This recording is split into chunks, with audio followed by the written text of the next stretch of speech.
Você disse que, além da União Europeia, já há questões nesta direção ligada a barreiras, né, ligadas a desmatamento para a entrada de alimentos no Reino Unido e Estados Unidos. Eu gostaria de aprofundar a discussão nesses dois casos agora. Porque a gente tem mais outros dois mercados que também estão discutindo uma legislação semelhante, que é o Reino Unido e os Estados Unidos. O Reino Unido abriu consulta pública. Eu acho que foi esse ano, se eu não me engano, foi no começo do ano ou no final do passado, também sobre este tema, mas deixando claro que eles farão uma diferenciação entre o desmatamento legal e o desmatamento ilegal. Tá?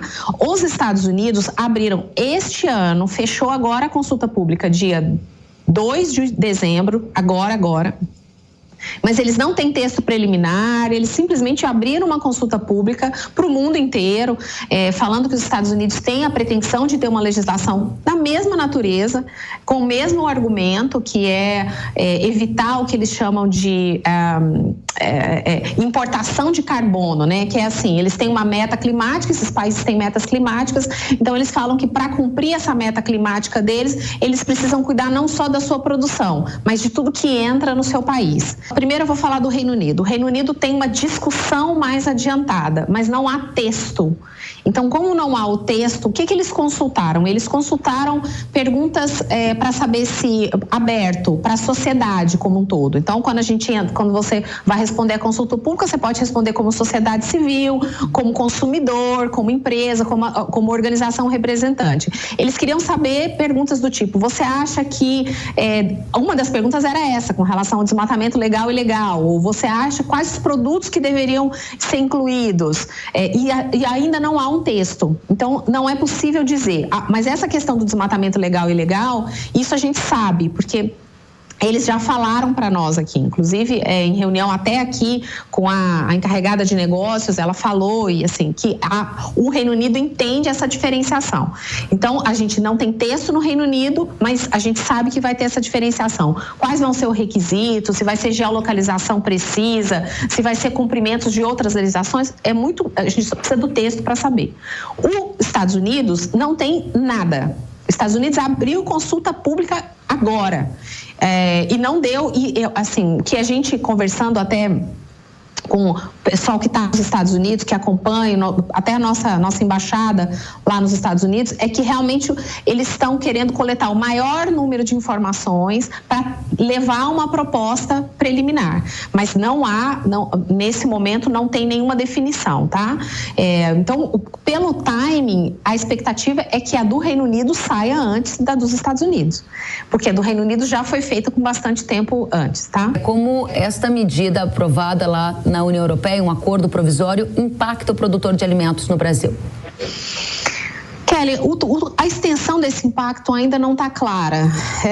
A gente consegue prever um impacto direto no Brasil, ou seja, das exportações que a gente faz para a União Europeia desses produtos que você mesmo listou, mas como o texto final não saiu ainda, eles não deixam claro qual é a extensão da cadeia que eles vão pegar. Eles dão alguns exemplos. Então, como o cacau é um dos produtos listados, eles falam assim, inclusive os produtos derivados e os produtos que foram alimentados, tem uma frase no press release que saiu do parlamento, dizendo que eles também vão incluir os produtos derivados e que foram alimentados com esses que você listou. Então, como a gente não tem ainda a dimensão do que seria essa cadeia, então eles citam chocolate e citam móveis também, porque madeira é um dos produtos listados, então eles citam isso. Mas essa questão ainda não está muito clara, porque o texto ainda não saiu. Então, para avaliar o exato impacto disso, a gente precisa ter esse texto formal. Agora, do ponto de vista já desses produtos diretamente, tem uma preocupação muito grande. Preocupação em termos de volume e de representatividade, eu colocaria 2 produtos principais, que é o café e a soja. O café pela representatividade. Esse ano, tudo que a gente exportou até novembro de café quando a gente fala do complexo café, né? Como eles não deixaram claro o que seria esse café, então olhando os dados até novembro, 49% do que a gente exportou de café para o mundo foi para a União Europeia. Esse valor foi de cerca de 3,7 bilhões até novembro. Se a gente olhar a soja, por exemplo, apesar da representatividade da soja ser menor, ser 14,24, o valor do que a gente exportou foi de 8 bilhões para a União Europeia. Então, nós aqui na CNA nós tiramos a lista assim que saiu o acordo, né? Porque como você falou, um acordo. Essa legislação já estava em discussão há muito tempo. Ela faz parte de uma estratégia maior da União Europeia, que chama Green Deal, né, que é o Pacto Verde. Então, dentro do Pacto Verde tem várias vertentes. Essa legislação ela está embaixo de uma outra estratégia que chama Farm to Fork, que é ligada à questão da agricultura.